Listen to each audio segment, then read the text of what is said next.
कभी कभी भगवान अपने भक्त की परीक्षा नहीं लेते, बल्कि भक्त भगवान को प्रेम का अर्थ सिखा देता है। नमस्कार दोस्तों, आज की इस भावुक और आध्यात्मिक कथा में हम सुनेंगे रामायण की एक ऐसी घटना जहां एक साधारण नाविक अपनी भक्ति से भगवान श्री राम को भी भावुक कर देता है। यह कहानी केवल एक नाव पार कराने की नहीं, बल्कि प्रेम, समर्पण और सच्ची भक्ति की है। तो आंखें बंद कीजिए और मन को श्री राम के चरणों में लगाइए। जब माता कैकेयी के वचन के कारण भगवान श्री राम को 14 वर्ष का वनवास मिला, तब पूरी अयोध्या रो उठी। राजा दशरथ का हृदय टूट चुका था, लेकिन श्री राम के चेहरे पर शांति थी। उनके साथ माता सीता और भाई लक्ष्मण भी वन की ओर चल पड़े। चलते चलते गंगा तट पर पहुंची।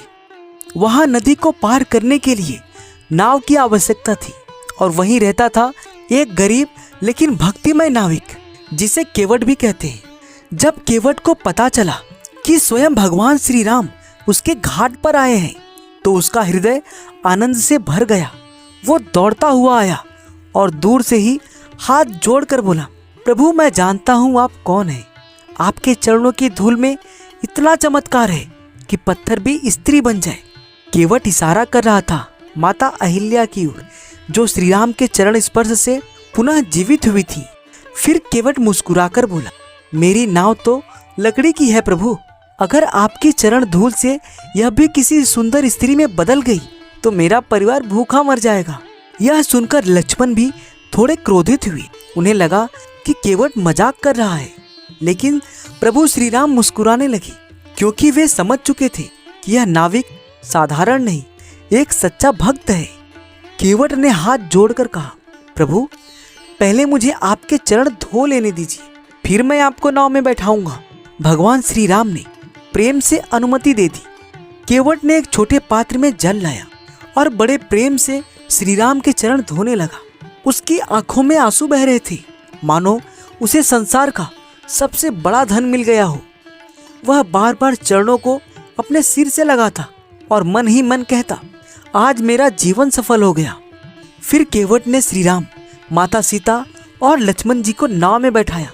नदी शांत थी, हवा मंद मंद बह रही थी और वातावरण भक्ति रस से भर चुका था। केवट नाव चला रहा था, लेकिन उसकी नजर बार बार प्रभु श्री राम के चेहरे पर जा रही थी। उसे लग रहा था जैसे भगवान उसके जीवन की नाव पार लगाने आए हैं। कुछ देर बाद नाव दूसरी ओर पहुंच गई।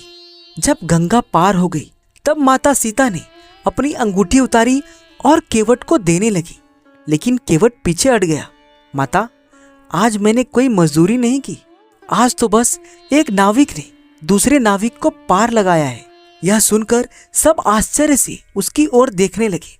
तब केवट बोला, मैं लोगों को इस नदी से पार कराता हूँ, और प्रभु जीवों को इस संसार रूपी भव सागर से पार कराते हैं। हम दोनों का काम एक जैसा है। यह सुनकर प्रभु श्री राम की आंखें नम हो गई। उन्होंने प्रेम से केवट को गले लगा लिया। उस क्षण एक गरीब नाविक नहीं, बल्कि भक्ति स्वयं भगवान को गले लग चुकी थी। दोस्तों, भगवान को धन, शक्ति या बड़ा पद नहीं चाहिए। उन्हें चाहिए सच्चा प्रेम, विनम्रता और भक्ति। केवट गरीब था, लेकिन उसका हृदय अमीर था। उसने भगवान से कुछ नहीं मांगा, बस सेवा का अवसर मांगा। और यही सच्ची भक्ति है। जब मन में अहंकार नहीं होता, तब भगवान स्वयं हमारे जीवन में आ जाते हैं। दोस्तों, अगर आपको यह कथा पसंद आई हो, तो वीडियो को लाइक करें और कमेंट में जय श्री राम अवश्य लिखें।